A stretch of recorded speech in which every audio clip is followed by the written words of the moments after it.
The following is an AZPM original production.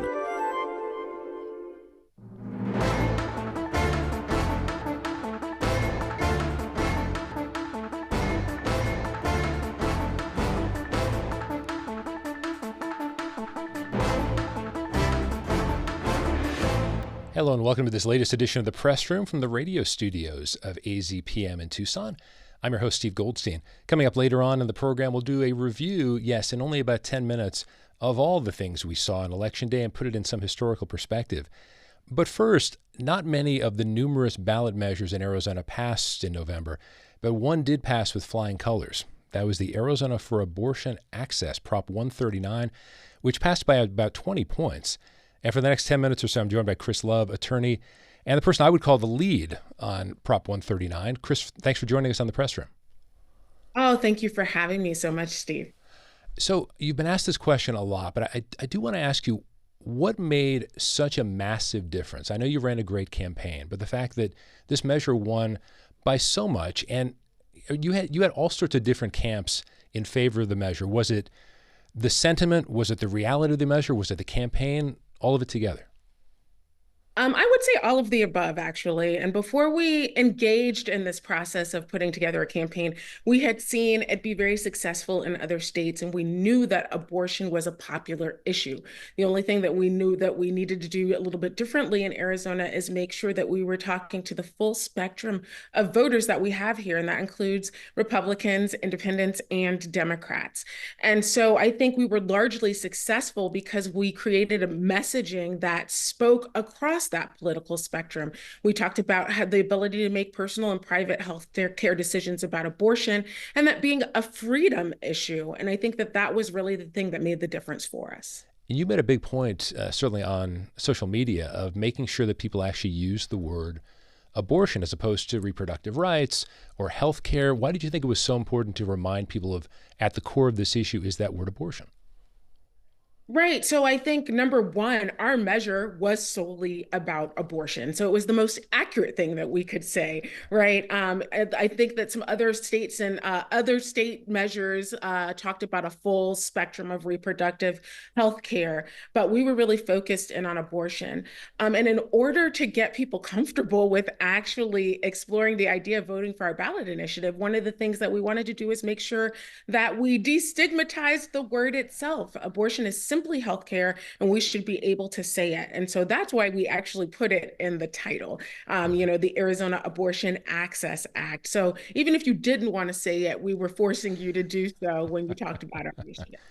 All right, so let's go in a broader sense of the politics around so many things, because, on the local level, but also nationally, of course, and we get this for a lot of reasons, what's going on in Arizona, but the one that comes up is Prop 139 passed by so much.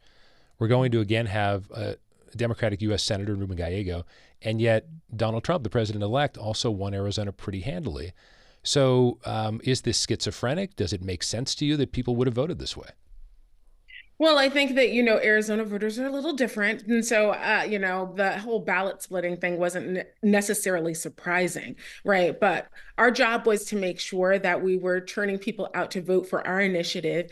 And then our partners and candidates were the ones that were supposed to go out and kind of connect the dots. So if abortion access is something that you value, then there are candidates that represent that value up and down the ballot.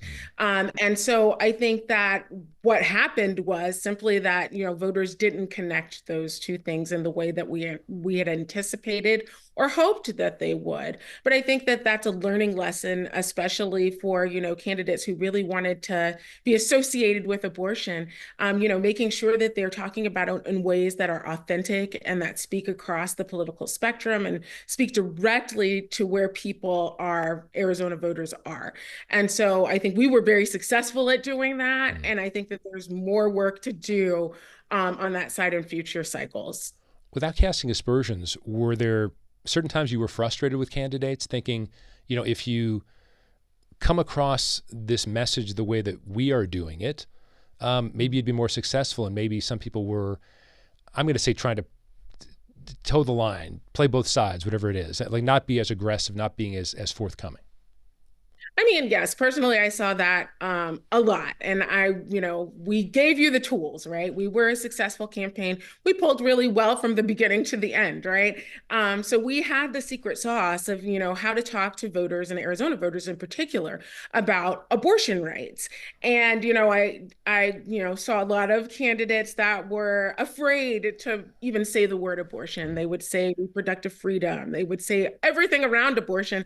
And, I'd get really frustrated and be like, just say the word. People understand it. It is a popular issue. You can run on this authentically and win. And so, if there's any lessons to be learned, by candidates is that they need to lean further in to talking about abortion and, specific areas of reproductive health care now more than ever, because we have demonstrated that abortion is popular, right? And it's popular here in Arizona, but it's also a popular issue nationally. Abortion won across the country, with a couple of rare exceptions where, those states, the odds were just stacked against them, right? For instance, Florida had a 60% threshold. So even though 57% of Floridians voted in favor of their measure, it didn't pass. And then Nebraska had two competing measures that really led to some confusion for voters, right? But had those circumstances been different, I would say that, abortion would have been a complete success across the country. Did you find with your experience and your research, whether it's in Arizona or across the country, that abortion for a lot of people was a single issue for them and that was determining how they were voting? Or was it more just it was near the top and they wanted to recognize that women have this freedom and that it was taken away by the Dobbs decision? Right. So, I don't believe that, any voter is really a single issue voter, right? But I think that abortion was at the top of a lot of folks' lists, especially the folks who, voted for us, but also the people who, the 7,000 volunteers we had from across the state, really talking about their own personal experiences from, younger folks who were thinking about planning their families for the first time and wanted to have abortion as an option to, our more seasoned volunteers who were around in the 60s and 70s and fighting the same fight, right? So I think that for a lot of Arizonans, at least 61% of them, this issue was very important. And there were a number of issues that were important to them. We were happy to be at the top of the list, but by far we weren't the only thing that folks were talking about this cycle. So let me take you back to Democratic politics, because there's always a post-mortem. Whichever side does better then does mea culpas and, oh, we should have done this and that, whether it was the top of the ticket with Vice President Harris or other people. What do you make of those discussions? Do you understand them? Does it frustrate you when people try to say, well, you know what, maybe we shouldn't have leaned in more. Maybe we should have just tried to be moderates again. I remember when in the 90s when Bill Clinton became president, there was this idea of the Democrats have to be the centrist party. When you hear people talk about that now, what do you make of it? I think it's a little frustrating. I've heard the talk about, well, abortion didn't work, so we need to talk about other things. And I think that's the wrong answer, right? I think that it is clear, it's clear that so many voters really cared about the issue of abortion access in the state of Arizona. And so if those candidates can connect authentically and talk about abortion, I think that that's something that will help them go far in the next cycle. But also, I think that there are other things that you can connect to abortion as well. For instance, I know I've heard a lot of folks talk about how it was really the economy that made the difference for them. Well, abortion is an economic issue. And if, folks and candidates who are out there really understand that and know how to talk about it in ways that bring it back to people in ways that they really care about, I think that that is a recipe for success. I think it is a mistake for especially Democrats to kind of retreat from abortion because they didn't get the results that they thought they were supposed to see. And I'd like to add that our campaign never said, right, that that would be the result. What we wanted to make sure is that we were talking to the broadest cross section of Arizona voters possible, because that's how you win in this state. Okay. Our last minute or so, Chris, even after all the work you and your team have done, I don't want to downplay that effort. What are the challenges going forward? We're going to have a state legislature that Republicans have even expanded their majorities. Right. So, I will say, I will point out that our initiative is now voter protected and will be in the Constitution once certified next week. But there will be a battle for the more than 40 laws and regulations on the books still dealing with abortion in our state. And so I think that we're going to see some legal battles. I think we'll see some pushback from, a majority anti-abortion legislature. So, we're still in this fight. It might not necessarily be the AAA campaign, but, all of the organizations and stakeholders that came together to create this ballot initiative and ensure its success are ready for the fight. Okay. Chris Love, attorney and the lead on Prop 139, which passed by more than 20 points here in Arizona. Chris, congratulations, and thanks for being on the press room. We appreciate your time. Thank you for having me. I'm Tom McNamara. I've been host of Arizona Illustrated for over a decade now, and I'm so proud of the hundreds of stories we've done. Stories that highlight and showcase the deep roots that support the vibrant and dynamic lifestyle of Southern Arizona. So join us for Arizona Illustrated Community Connections as we bring you a special extended episode that focuses on our relationship with the community. Arizona Illustrated Community Connections. Welcome back to the press room. I'm Steve Goldstein. My guest for the next few minutes is Zach Ziegler of AZPM. He's done some very interesting reporting. As we know, this year's ballots were quite long, covering the front and back of the paper they were on, and even spilling onto a second page in some places. It'll shock no one to know that sometimes voters skip some questions, and now Zach is here with us to talk about what's often called the undervote. I think it's a fascinating concept, Zach. So let's start at the state level. What races were least likely to get skipped? Yeah, when we started the statewide, the big one, obviously, was the top of the ticket, the presidency race, where only about 1.2% of people skipped that one. It was far and away the one that had the least people going on it, despite the fact that you heard a lot of people complaining that they didn't like either candidate very much. From there, it just kind of trickled down the ballot in exactly a lot of the ways you would expect. We saw about double that as far as people who skipped the U.S. Senate race, and double that number again to about 5%. That's where you start hitting, if you add all the congressional races together, and Prop 139 was the big one for people who were filling out their ballots. That was the abortion. Interesting. Okay. Proposition. So high end, talking about 1 in 4 voters skipping, and so that's interesting too. Any other races you didn't mention that sort of fit that category? Yeah, so the ones where we were seeing those votes were particularly the 2 Supreme Court justices in retention. People seem to just skip those ones in general. Not a lot of concern about those retention votes. I mean, oddly enough, the ballot proposition that would get rid of those votes for the most part had more people voting than people voting to retain justices. And those races had about double the next one down, which was 13.6% of people skipped Proposition 315, having to do with limiting executive actions. Interesting. Okay. Well, let's look down the ballot a little bit more and get to local races. What did the undervote look like here specifically in Pima County? So a lot of the races there, we were in the 6 to 7% neighborhood. When we're talking about, the sheriff's was probably the most popular one. About 6% of people skipped that. A little more than that if you add together all of the Pima County supervisors, and the treasurer around 6.5%, recorder at 7.4%. But then there is an interesting one after that. Okay. And that was the county attorney race. Yeah. So what stood out about that one? So that one, we saw that one of those super high percentages again, which caught my eye. It was around 24%, similar to what we were talking about with the retentions. That one, the thing that caught my eye, there was no Republican in that race. Okay. And so that could have been a bit of it, was that, and that was also, unsurprisingly, a race where you saw a notable vote for a third-party candidate, a Green candidate. That almost makes me wonder about Prop 140, which went down to big defeat. The idea of having more competitive primary, that might have maybe had more people heavily involved. Yeah, possibly. But that one, it was in that same general percentage. We saw a lot of stuff. There was, most things ended up, other than the big ticket races, particularly in the propositions, you saw a lot of stuff in the 8 to 10% range. Okay. Let's close with this. You spotted an interesting correlation between votes in a Board of Supervisors race in the margin. Tell us about that. Yeah, so with one exception, on that race, the wider the margin of victory, the fewer people voted. So if you go to a race like, say, for example, District 5, currently held by Adelita Grijalva, who sailed to re-election, that was the highest margin of victory. It also had the fewest votes cast in that race.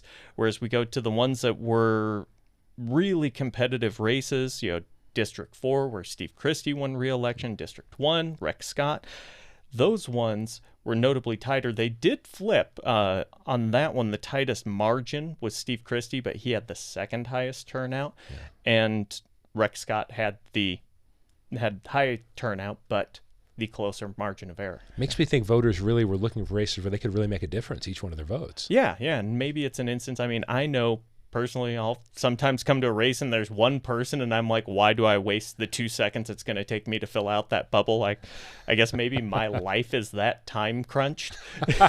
But, people maybe when they're like, why do I even bother? There's, maybe there's only one candidate running or one major party candidate running. Maybe that causes a bit of it. Or they just look at a race like, what does it matter? My district is jerry-rigged. Yeah. Why do I even bother? Exactly. Zach Ziegler of AZPM talking about undervote. Zach, thanks for being here. We appreciate it. Now we turn to one veteran. Is it okay for me to call you a veteran, Jim?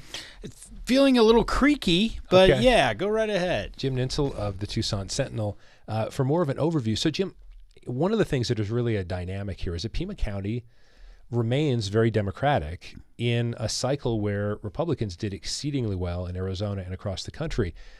What's the dynamic there? Is Pima County going to be able to get done what it wants to get done? Does that show that Pima County is out of step or just perfectly in step with how it's been for years? Well, I think it is always been a Democratic stronghold, but you did have Republicans who were successful in running for an office like treasurer, for example. And this year you didn't have the longtime treasurer Beth Ford running, who had been in office since 2020, and a Democrat took that seat. Certainly the closest one was the sheriff's race, where they're going to be having to do a recount because the margin is under 500 votes in that race.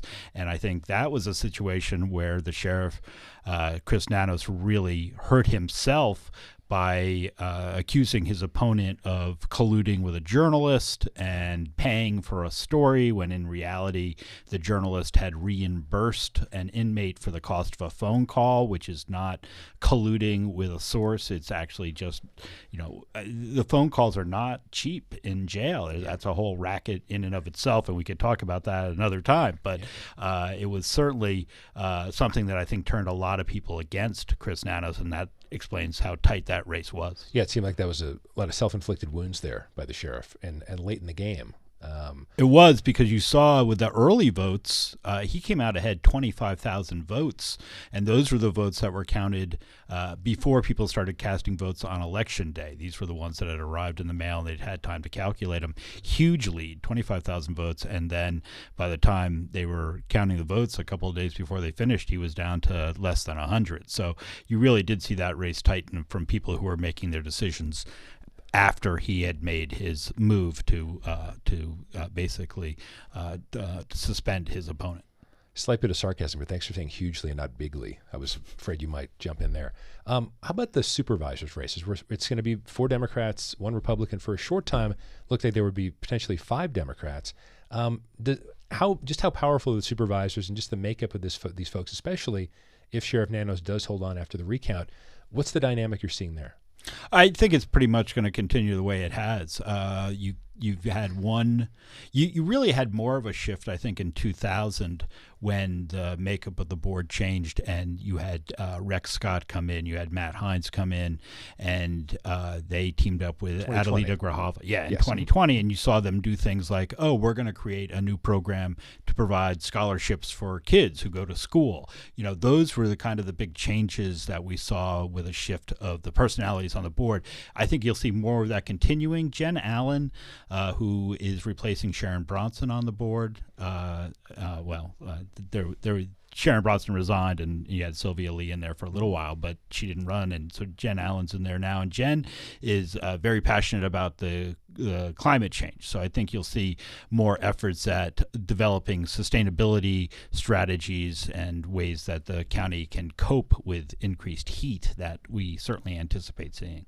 Let's go to the Juan Ciscomani-Kirsten Engel congressional race. We know redistricting changes things every 10 years, but that area has been quite competitive. We think about when Gabby Giffords represented the area, Martha McSally, Ann Kirkpatrick, some various people like that. So Ciscomani has won again, now his second race. A historical perspective, just how significant is that district when it comes to actually getting things done in Washington, getting things done for the district? I know the word pork is not used anymore, but bringing back projects for this area. How important is it that Ciscomani is in the majority, even if it's a narrow majority, and he's considered to be, because of the district makeup, kind of a moderate? Yeah, I think he certainly, one of the things he campaigned on was, how many projects he was bringing back to the district. We don't know what we're going to see in Washington. And so that's a big question mark. Is there going to be a significant reduction in that kind of spending and on that kind of pork? And if so, how does that affect Juan Ciscomani? What kind of votes are they going to be asked to take with the new Republican trifecta in the presidency and the House and the Senate? And how is he going to vote on some of these very controversial issues? And what will that do in terms of his reputation back here? So I think much remains to be seen. Also, who are the Democrats going to find a run? I think Kirsten Engel's had two shots at this now. I don't know that it makes sense for Democrats to send her back out for a third one. So you're going to have to, recruit a candidate, and so it all I guess remains to be seen. When Congressman Grijalva officially announced his retirement, that this would be his last term in office, and of course he won, you sat down with him, had a good conversation with him. What do you think the last term for Raul Grijalva looks like? Is he going to be grooming someone for the seat? How closely will he work with Juan Ciscomani, even though they're different parties? I think Congressman Grijalva has not spent that many years in the majority during his time in Congress, so he's used to being in the minority, but this is going to be a different kind of minority than I think he has seen, or any of us has seen before. We don't, again, know exactly what's going to be coming out of Washington, but from the looks of things, it's going to be a sort of let's dismantle the federal government approach. And, I think Congressman Grijalva is going to be on the losing end of a lot of votes.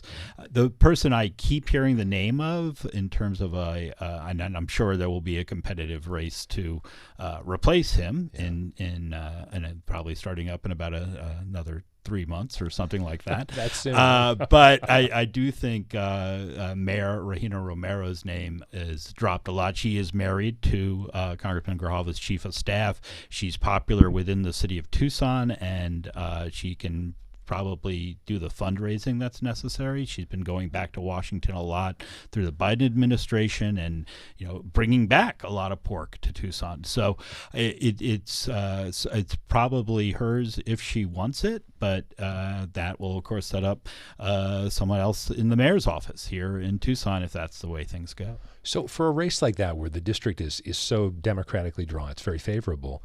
Is this still one we could see a lot of money thrown in, especially because of the primary? Or do you think we'll know early on who the one or two people really are in? Well, I think, when Congressman Grijalva first ran, I think there were 8 Democrats running in that race. It may have been less, but there was a very big crowd because a congressional seat is a big brass ring of politics, right? They don't come along that often. Congressman Grijalva's been there for 2 decades. And I do think there'll probably be a scramble of people with a lot of ambition who would love to have a congressional seat. So let's go to the U.S. Senate race in our last couple of minutes. Senator-elect Ruben Gallego ended up defeating Kari Lake, which was only a surprise because Republicans did so well, not because Kari Lake was a good candidate, because, as we know, she lost 2 years ago in the governor's race. So now Arizona once again has 2 Democratic U.S. senators, which not long ago would have seemed crazy to the two of us and maybe many of our viewers and listeners as well. How significant is it that Gallego won?